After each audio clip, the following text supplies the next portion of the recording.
Eu dominei a porra toda. Se batesse de frente era vala. Fala aí, você sabe quem que foi esse cara aí? Pra quem conhece a história e já viu a thumb ou o título do vídeo, sabe muito bem de quem eu tô falando. Hoje nós vamos contar a história dele aqui. Você pode até achar que é ficção, mas isso é tão real que mudou literalmente o DNA de milhões de pessoas no planeta. Inclusive, se você fizer um teste genético hoje, tem uma chance real de você ser descendente direto do cara mais insano que já pisou na face da Terra. Agora pensa aí, um império tão absurdo que dizimou 11% da população da Terra. 11%. Isso é tipo você deletar 1 a cada 10 pessoas no planeta. Mas ao mesmo tempo, esse mesmo império conectou o mundo de uma forma nunca vista antes. Eles literalmente forçaram a primeira globalização da história. E sabe o que é o mais louco? Os caras eram nômades. Ou seja, eles não tinham cidades, não tinham agriculturas avançadas, não tinha nada que a gente define como civilização. Mas eles conquistaram um território maior do que o Império Romano, maior do que o de Alexandre, maior de tudo que você consegue imaginar. Do Pacífico até quase bater na porta da Europa Ocidental. Então já se prepara porque essa história tem de tudo. Traição, genocídio em escala industrial, vingança épica, inovação militar que mudou a guerra para sempre e até salvou o mundo. É isso mesmo, você ouviu direito. Mas calma que a gente vai chegar lá. Vem comigo.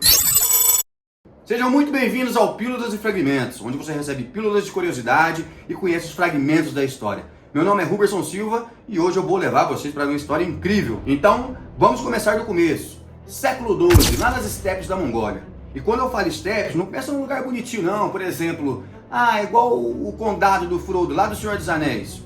Não, pensa num deserto de grama, frio pra caramba no inverno, quente pra caramba no verão, e nada de recurso. As tribos mongóis viviam basicamente montadas a cavalos, caçando, criando ovelhas e cabras e fazer o que os nômades fazem de melhor, brigar uns com os outros. Era um ciclo infinito de vingança, traição e violência. Seu clã matou meu primo? Beleza, daqui uns 2 meses eu volto e mato uns 3 dos seus. Assim funcionava. Não tinha governo, não tinha lei, não tinha nada parecido com o Estado. Era o caos tribal puro. Cada chefe tribal cuidava do seu pedacinho. E se você fosse fraco, bem, ou você virava escravo ou você morria, simples assim. E é nesse cenário encantador que nasce Temujin, por volta de 1162. Eu falo por volta porque não existe um consenso sobre o ano exato em que ele nasceu. E olha, o universo já começa colocando esse garoto à prova, testando ele no limite. Galera, eu vou falar os nomes assim, meio aportuguesados aqui, porque logicamente os nomes têm pronúncias diferentes, porque eram linguagens da época medieval, então se tiver algum historiador aí, me desculpe. O pai dele, um chefe tribal chamado Yuzugei, é envenenado por uma tribo rival e acaba morrendo quando o Temujin tinha apenas 9 anos.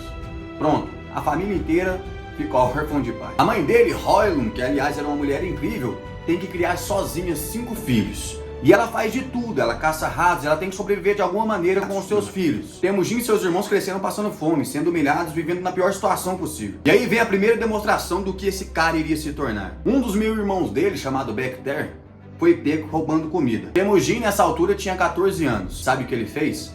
Matou seu meu-irmão. A mãe dele fica furiosa, mas Temujin já tinha entendido uma coisa. Na estepe, ou você domina, ou você é dominado. Mas aí a situação piora. Temujin é capturado por uma tribo rival e é feito escravo. E ele fica preso numa daquelas coleiras de madeira pesadíssimas. E cara, ele tinha tudo para desistir da vida. Mas não, ele escapa, mata um guarda, foge e se esconde num rio, respirando através de um caniço. Sobrevive. Agora vem a parte interessante. Temujin começa a entender que só a força bruta não basta, ele precisa de aliados. Então ele faz algo revolucionário para ele. Ele busca pessoas leais, não por ser do mesmo clã, mas por serem competentes. E então ele se casa com Bort, uma menina que já estava prometida a ele desde criança. Mas esse casamento não é só romântico não. Ele tem interesses, porque ela traz aliados e traz muitos recursos. Mas aí vem um plot twist clássico da estepe.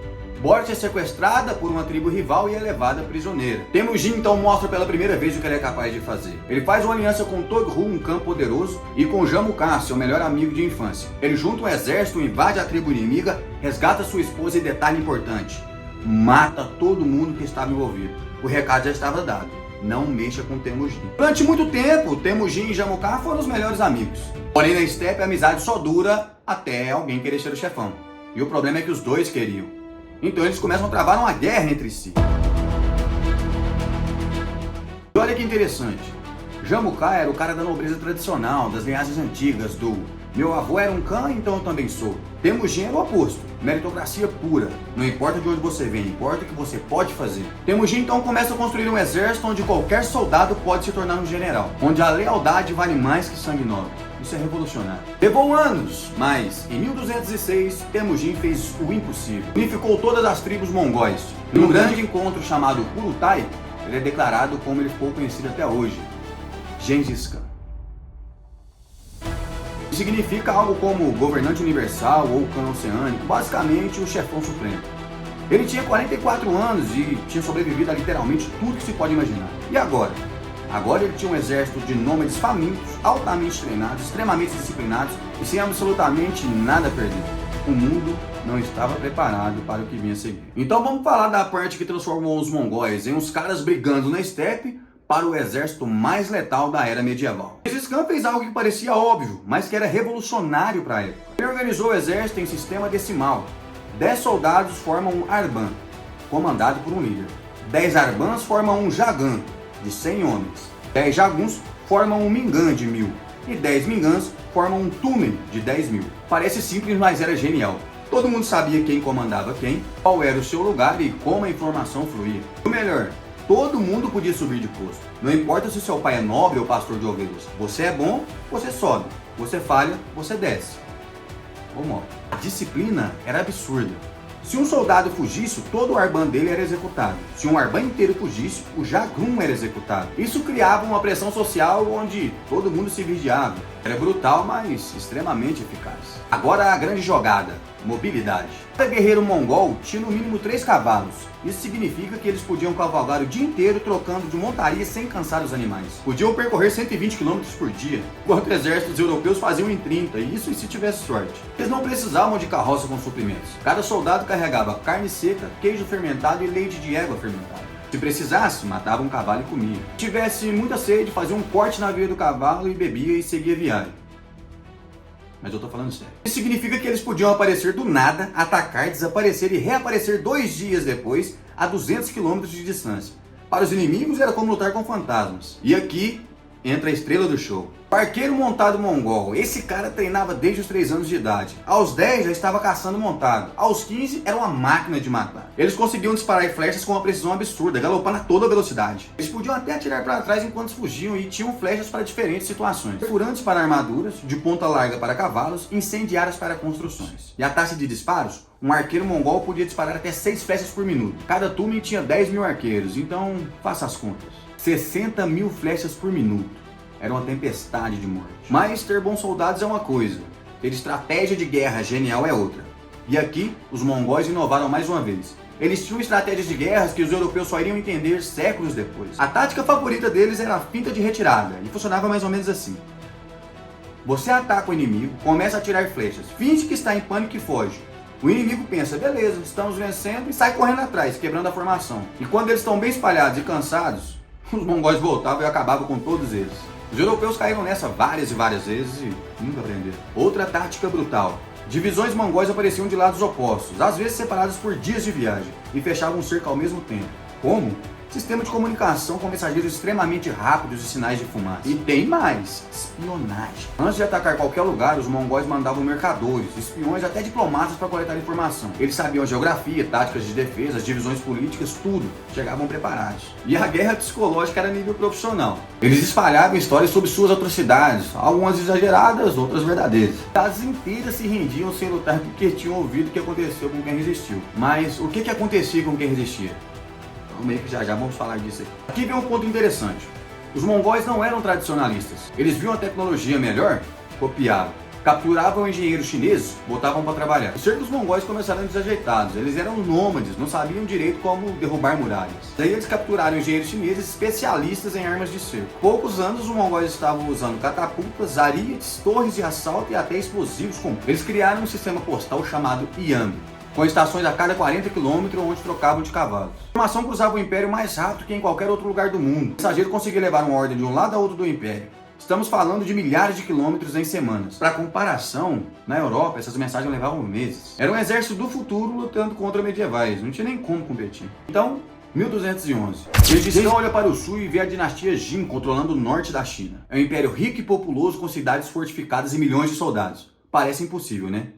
Pra Gengis Khan não, então ele ataca. A primeira fase é meio padrão. Os mongóis destroem exércitos em campo aberto, arqueiros montados contra infantaria pesada, não tem nem graça. Mas aí chegam nas cidades muradas. Aí complica. Pequim tinha muralhas enormes. Os mongóis cercam a cidade por meses. A população começa a morrer de fome. Quando finalmente toma a cidade, em 1215, fazem o que virou padrão. Massacre total. E eu não estou falando de matar soldados. Estou falando de eliminar a população inteira. Homens, mulheres, crianças. A cidade ardeu em chamas por meses. E por que tanta brutalidade? Mensagem.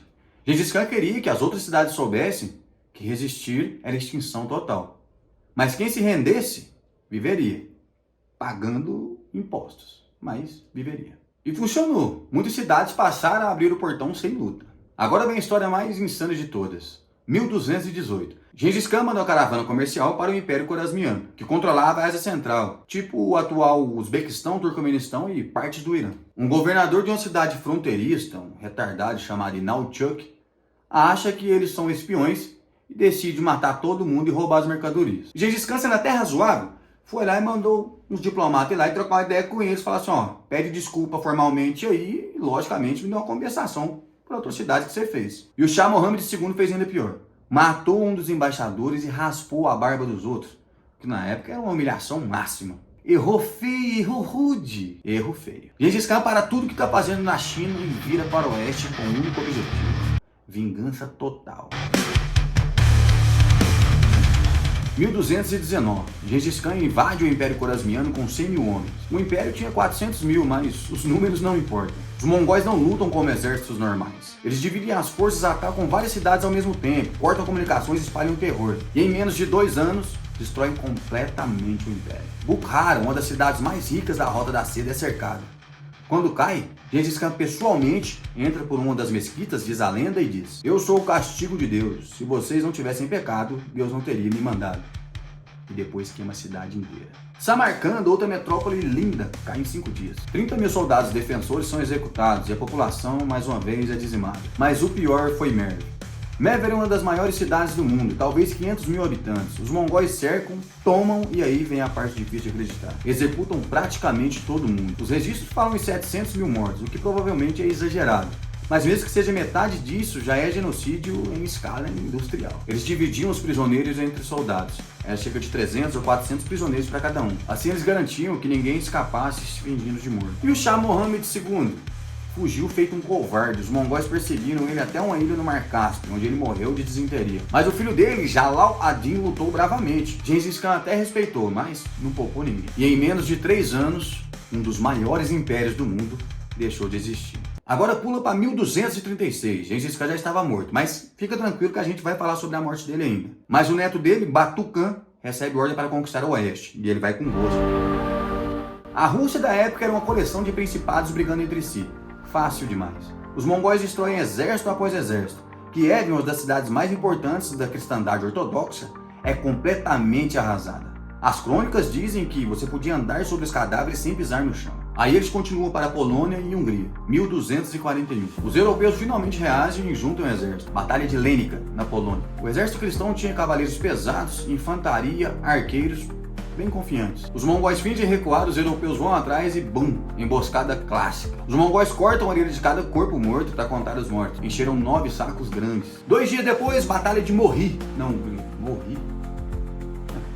Deve ter nada a ver com o nome, não. Mas enfim, batalha de Morri na Hungria. O rei Bela IV tinha 15 mil soldados bem posicionados atrás de um rio. Os mongóis atacam de frente e simultaneamente cruzam o rio quilômetros ao sul, cercando o exército por trás. Quando os húngaros percebem, já estão encurralados. Mas aqui os mongóis usam uma tática inteligente. Eles deixam uma rota de fuga para eles. Porque quem está encurralado luta até a morte. Mas quem tem possibilidade de fugir, foge. Mas acaba virando uma presa fácil. E é isso que eles fazem. Após fugir, os mongóis caçam um por um e matam a maioria deles. Mais eficiente. A Europa estava em pânico total. Paris fortificou suas defesas, o Papa chamou uma cruzada. Todos achavam que seria o fim da cristandade. E aí, os mongóis simplesmente voltam para a Mongólia. Por quê? O Grão-Khan Ogedei tinha falecido. E todos os generais precisavam voltar para eleger um novo grande Khan. Inclusive, vocês vão saber quem que é o Ogedei logo mais. A Europa foi salva pela morte do imperador do outro lado do mundo. Pura sorte. A conquista da China levou décadas. A dinastia Jin no norte caiu relativamente rápido. Mas no sul, a dinastia Song era mais difícil. Tinham geografia complicada, rios largos, muralhas melhores, exércitos enormes. Kublai Khan, outro neto de Gengis Khan, recebe a missão. Mas ele era diferente dos outros. Ele era um pouco mais político e menos guerreiro. Ele entendeu que não dava para governar a China sendo só um nome de brutal. Levou até 1279, mas ele conquistou toda a China e fundou a dinastia Yuan. Pela primeira vez na história, toda a China estava sob controle estrangeiro. Kublai se tornou imperador chinês, adotou os costumes locais, mas manteve os mongóis como elite governante. Foi um equilíbrio delicado. E foi nessa corte que, alguns anos depois, apareceu um mercador veneziano chamado Marco Polo, que ficou absolutamente maravilhado com o que viu. Mas essa é outra história. Então os mongóis agora controlam um território absurdo. Da Coreia até a Polônia, do Ártico até a Índia. Como você governa isso? Gengis Khan foi mais esperto do que muitos imaginam. Ele podia querer mongolizar todo mundo, forçar sua religião, seu idioma e tudo mais. Mas não, ele foi pragmático. Tolerância religiosa completa. Budistas, beleza. Muçulmanos, sem problema. Cristãos nestorianos, tranquilo. Até judeus e zoroastristas tinham proteção. A única exigência era, pague seus impostos e não se rebele. Isso era revolucionário. Na Europa você tinha que ser católico ou morria. No mundo islâmico, não muçulmanos eram considerados pessoas de segunda classe. Já os mongóis, tava nem aí, desde que você fosse útil. Aliás, religiosos de todas as fés eram isentos de impostos. Por quê? Porque rezar para suas divindades garantindo vitória para os mongóis era considerado trabalho útil. Gengis criou um código de lei chamado Yasa. Era brutal, mas funcionava. Matar, morte. Roubar, morte. Mentir, morte. Adultério, morte. Urinar na água ou no fogo, morte. Se fosse hoje em dia você que fica fazendo xixi na piscina, hein? Ok, eles eram um pouco radicais, mas funcionou. Dentro do território mongol eles tinham uma ordem férrea. Mercadores podiam viajar de um lado para o outro sem serem incomodados. E esse nível de segurança não existia em nenhum outro lugar. Tem até uma história famosa. Uma mulher podia atravessar o império inteiro carregando um prato de ouro na cabeça e ninguém roubaria. Porque todos sabiam que o roubo significava a execução da família inteira. Era paz através de terror. E aqui acontece algo fascinante. Com toda essa segurança, a rota da seda explode. Mercadores chineses, persas, venezianos, todos atravessando o continente sem medo. Pela primeira vez em séculos, leste e oeste estavam realmente conectados. Seda chinesa chegava em Paris, vidro veneziano chegava em Pequim, especiarias indianas circulavam por todo lado. Mas não era só mercadoria, era também conhecimento. O papel da China chegou ao Oriente Médio e na Europa. Técnicas de impressão se espalharam. Conhecimentos matemáticos e astronômicos dos muçulmanos chegaram até a China. E a pólvora foi da China para o mundo inteiro. Os mongóis criaram, sem querer, uma globalização medieval. E o sistema Yan, que é o sistema de correspondência, merece um destaque especial aqui e a gente vai comentar mais um pouco. Estações de correio a cada 40 quilômetros, cavalos frescos sempre disponíveis. Mensageiros oficiais tinham prioridade total. Qualquer cidadão era obrigado a fornecer comida, abrigo e cavalos para mensageiros imperiais. Uma ordem do Khan na Mongólia chegava na Pérsia em semanas. Isso é mais rápido que muitas comunicações do século XVIII. Marco Polo ficou chocado com isso. Na Europa, uma carta de Roma a Paris levava meses. No Império Mongol, de Pequim para Samarcanda, 3 semanas. Mas a parte mais importante foi a difusão tecnológica. A pólvora existia na China há muito tempo, mas era usada para fogos de artifício e algumas armas primitivas. Os mongóis viram o potencial militar, desenvolveram e levaram para o ocidente. Quando os europeus finalmente aprenderam a usar pólvora direito, mudou a guerra para sempre. Castelos medievais ficaram obsoletos, o feudalismo começou a desmoronar. Técnicas de impressão chegaram do leste. Gutenberg não inventou nada de novo, apenas melhorou o que os chineses faziam há séculos. Papel moeda, invenção chinesa espalhada pelos mongóis. Kublai Khan tinha o sistema financeiro mais sofisticado que qualquer lugar da Europa. O mundo estava se tornando menor e mais conectado. E tudo porque os nômades da estepe decidiram conquistar tudo. Agora vamos falar da parte que ninguém consegue ignorar. Os mongóis não foram conquistadores benevolentes, foram assassinos em massa em escala que o mundo medieval jamais tinha visto. Estimativas conservadoras falam em 40 milhões de mortos.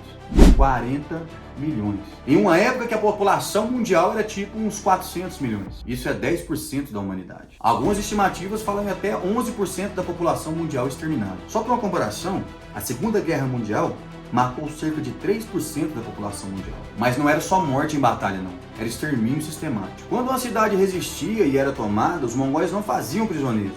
Executavam todo mundo e empilhavam os crânios em pirâmides, como aviso para a próxima cidade. Isso não é exagero ou propaganda não, arqueólogos realmente encontraram em escavações pirâmides feitas com caveiras. Nishapur, o atual Irã, era uma cidade bonita, resistiu quando caiu as ordens foram explícitas, matar até os cães e gatos, e construir pirâmides de crânios separados por gênero, uma de homens, uma de mulheres e outra para crianças. A cidade foi tão completamente destruída que precisou ser reconstruída em outro local.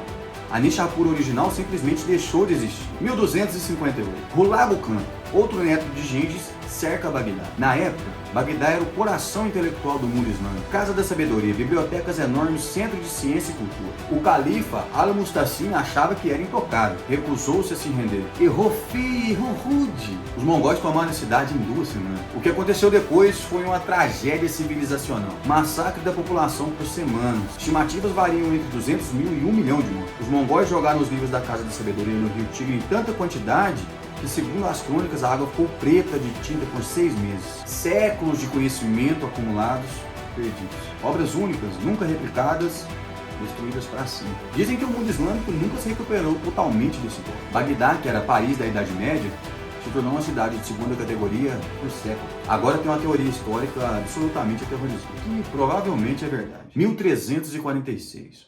Os mongóis estão cercando a cidade de Cafá, no Mar Negro. É uma colônia genovesa. O cerco está indo mal porque uma doença misteriosa está matando os soldados mongóis. Sabe o que eles fizeram? Catapultaram os corpos infectados para dentro da cidade. É isso mesmo, guerra biológica medieval. Os genoveses entraram em pânico, pegaram seus navios e fugiram. Para onde? Para casa, para a Itália, levando pulgas infectadas com peste bubônica. E aí começa o maior desastre da história europeia. A peste negra. Entre 1347 e 1353, a peste mata entre 75 e 200 milhões de pessoas na Eurásia. Metade da população europeia morre, cidades inteiras são extintas. A estrutura social colapsa. E começou com os mongóis usando cadáveres como projeto. É claro que eles não sabiam o que estavam fazendo. Não entendiam de bactéria ou de transmissão de doenças. Mas o resultado foi o mesmo. Genocídio acidental em escala continental. E aqui vai uma das ironias mais bizarras da história. Lembra que eu falei lá no início que os mongóis ajudaram o planeta? Então, eles mataram tanta gente, destruíram tanta área de agricultura, que essas áreas voltaram a ser florestas. E florestas absorvem carbono. Um estudo de 2011 calculou que a depopulação mongol removeu cerca de 700 milhões de toneladas de CO2 da atmosfera. Isso equivale a quanto o mundo inteiro emite hoje em um ano, só de combustível de aviação. As árvores crescendo sobre as ruínas das civilizações destruídas resfriaram o mundo. Então os mongóis inadvertidamente ajudaram a combater o aquecimento global, matando 40 milhões de pessoas e deixando as terras virarem florestas de novo. Mas é o tipo de solução ambiental que ninguém recomenda. E lembra que eu falei que nós íamos falar da morte de Gengis Khan? 1227. Gengis Khan está velho, mas ainda comandando campanhas. Ele está atacando o reino da Xixia, no noroeste da China, quando morre. As circunstâncias são misteriosas. Alguns dizem que foi ferimento de batalha, outros de doença. Outros dizem que foi até uma princesa que era prisioneira que acabou acertando ele com um punhal que estava escondido em uma parte que melhor não comentar. Mas provavelmente foi uma queda de cavalo que nunca cicatrizou. O corpo dele foi levado de volta para a Mongólia e aqui mora um mistério que dura até hoje. Onde ele foi enterrado? A lenda diz que mataram todos que participaram do funeral. Depois mandaram 1000 cavaleiros pisotear o local até que não sobrasse nenhum rastro. Até hoje ninguém encontrou o túmulo de Gengis Khan. É um dos maiores mistérios arqueológicos do mundo. Antes de morrer, ele tinha escolhido Ogdei, seu terceiro filho, como sucessor. Lembra que eu falei que a gente ia falar dele? Então, foi ele que salvou a Europa quando ele morreu e eles tiveram que abandonar a campanha. E Ogdei continuou suas conquistas, expandindo ainda mais o Império. Mas aqui está um problema de um Império construído por um único homem.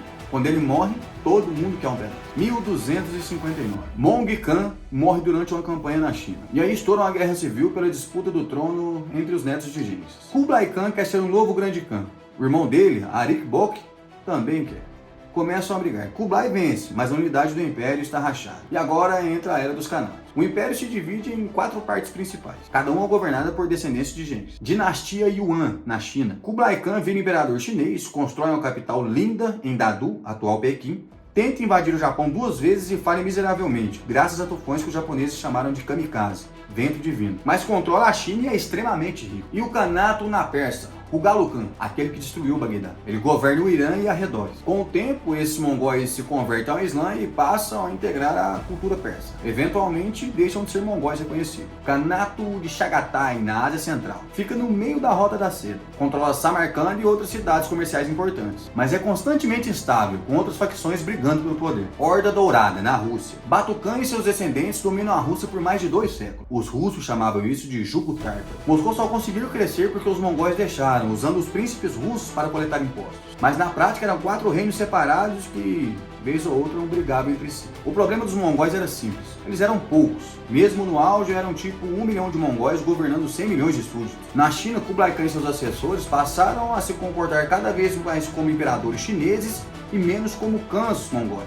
Os mongóis da corte começaram a falar chinês, a vestir roupas chinesas, adotar costumes chineses e em poucas gerações estavam silicizados. Na Pérsia, a mesma coisa. Os mongóis do Ilkhanato viraram muçulmanos, começaram a falar persa, adotaram a cultura local. Eventualmente não eram mais mongóis, eram persas que por acaso descendiam de conquistadores mongóis. Quando você perde sua identidade, você perde seu diferencial militar. 1368, a China se cansa dos mongóis, uma série de rebeliões explode. O líder mais bem sucedido é um ex-monge budista e ex-mendigo chamado Zhu Yuzhan. Ele expulsa os mongóis de Pequim e funda a dinastia Ming. Os mongóis fogem de volta para a estepe. 200 anos depois de Gengis unificar as tribos, eles estão de volta ao ponto de partida, brigando entre si no deserto. Na Rússia, os mongóis mantiveram o controle até 1480, quando Ivan III simplesmente parou de pagar tributo. E os mongóis estavam fracos demais para fazer alguma coisa. A Horda Dourada se fragmentou em canatos menores, Kazan, Astracan e Crimeia. Um por um, a Rússia foi conquistando de volta. E no século XVI, a Rússia já não era mais dominada, e sim dominadora. No final do século XIV, aparece um cara chamado Timur,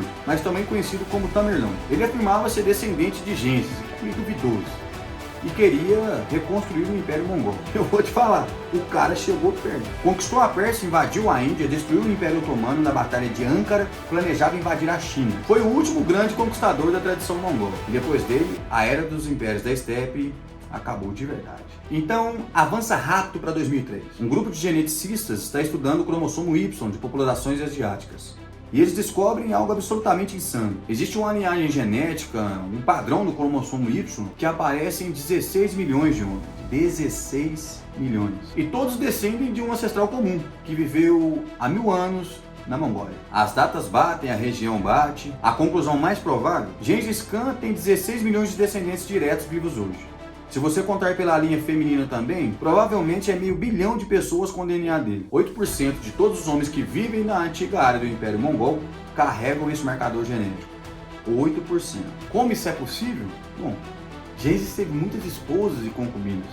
Seus filhos também, seus netos também. E eles tinham recursos ilimitados e acesso a qualquer mulher que eles quisessem. E ao longo dos séculos, a matemática simplesmente explode. É a seleção natural mais dramática da história. Um único homem influenciando uma fração absurda da humanidade. Mas o impacto vai muito além do DNA.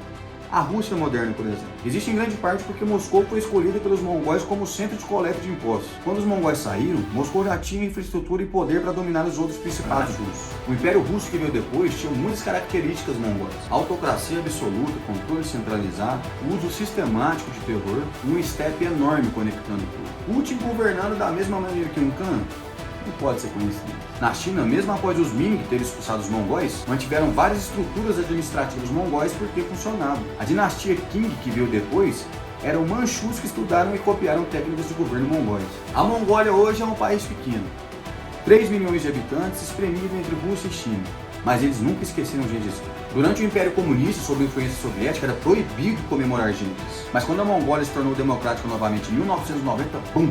Gengis Khan voltou a se tornar um herói nacional. Em Ulaanbaatar, a capital, tem estátua de Gengis para todo lado. Vodka de Gengis Khan, cerveja de Gengis Khan, banco de Gengis Khan. Até o aeroporto principal era chamado Gengis Khan International Airport. Para os mongóis, ele não é só um monstro genocida. É um homem que unificou uma nação e colocou os pastores nômades no centro da história mundial. É tipo Napoleão para os franceses ou Alexandre para os gregos. Durante muito tempo, historiadores pintaram os mongóis como bárbaros selvagens que só sabiam destruir. E olha, eles destruíram muito mesmo. Mas a historiografia moderna reconhece que é mais complicado. Eles conectaram o mundo, facilitaram trocas culturais e tecnologias em escalas sem precedentes, criaram sistemas administrativos eficientes, praticaram tolerância religiosa séculos antes do iluminismo europeu. Jack Waterford, um historiador americano, escreveu um livro chamado Gengis Khan e a Formação do Mundo Moderno, onde argumenta que os mongóis foram essenciais para acabar com o feudalismo e empurrar a Europa para um renascimento. Pode até estar exagerando um pouco, mas tem verdade ali. A pólvora que acabou com os castelos medievais veio pela Rota da Seda durante a Pax Mongólica. As técnicas de comércio e finanças, idem. O papel barato que permitiu a impressão em massa, mesma coisa. Mas tem outra lição muito importante. Impérios caem. Todos. Sempre. Os mongóis pareciam invencíveis. Tinham o melhor exército do mundo, governavam mais território que qualquer um, tinham riquezas inimagináveis. E em menos de 150 anos estavam de volta às estepes brigando por ovelha. Por quê? Porque construíram tudo em cima de conquistas constantes. E quando as conquistas pararam, o Império entrou em colapso. Porque se assimilaram às culturas que eles conquistaram, porque nenhum dos sucessores tinha o mesmo carisma e o gênio de Gengis. É a mesma história de Roma, de Alexandre, de todo o Império que já existiu. Você sobe rápido, domina o mundo, mas depois a gravidade te puxa de volta para baixo. Então, como a gente resume o Império Mongol? É um paradoxo ambulante. Eles mataram mais pessoas que praticamente qualquer força da história medieval, mas também conectaram o mundo de formas que salvaram incontáveis vidas, através do comércio e da troca de conhecimento médico. Eles destruíram centros de civilização milenar, mas espalharam tecnologias que impulsionaram o desenvolvimento humano por séculos. Eles eram nômades analfabetos que conquistaram civilizações com milhares de anos de filosofia e cultura, mas criaram sistemas administrativos que funcionavam melhor que qualquer coisa na Europa da época. Gengis Khan era um genocida em escala industrial, mas também um gênio militar e administrativo, cujas inovações ainda ecoam em exércitos modernos. Quando a gente olha para as potências modernas tentando se projetar pelo mundo, vale lembrar: o Império Mongol dominou metade do mundo sem aviões, sem satélites, sem internet e sem bombas atômicas. Eles fizeram isso com cavalos, arcos e flechas e pura determinação brutal. O Império Britânico em seu auge tinha colônias em todos os continentes, mas nunca controlou um território contínuo como os mongóis. Os Estados Unidos projetam um poder militar global, mas nunca conquistaram e administraram praticamente metade da Ásia. Primeira lição: nunca subestime um oponente que não tem nada a perder. Os mongóis começaram com 0 cidades, 0 riqueza, 0 vantagem aparente, mas tinham fome e determinação que nenhum império estabelecido podia igualar. Segunda lição: adaptabilidade vence tradição. Os mongóis não tinham vergonha de copiar o que funcionava. Engenheiros chineses, contratados, táticas persas, copiadas, sem orgulho bobo, só pragmatismo. Terceira lição: terror funciona. Moralmente horrível, mas funcionava. Cidades se rendiam sem luta porque sabiam o que acontecia se ele resistisse. É uma ferramenta terrível, mas toda a grande potência da história a usou em algum momento. Quarta lição: até o maior império cai.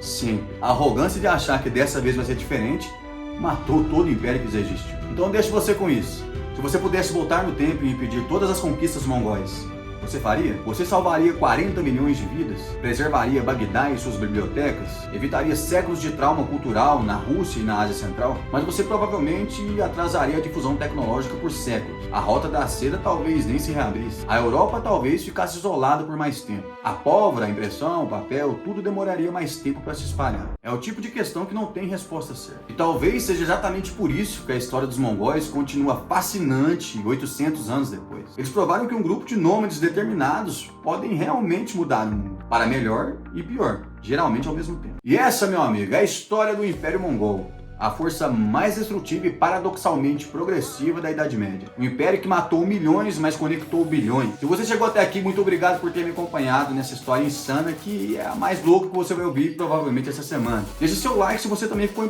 tão impressionado quanto eu ao pesquisar isso tudo. E deixe seu comentário aí embaixo: você acha que os mongóis são vilões ou heróis acidentais? Ou os dois? E se você quer ficar por dentro de histórias malucas que mudaram o mundo, se inscreve no canal. Usa a campanha que tem muita coisa boa vindo por aí. Até a próxima e lembre-se: nunca subestime os caras a cavalos com arco e flecha. Eles já dominaram o mundo uma vez.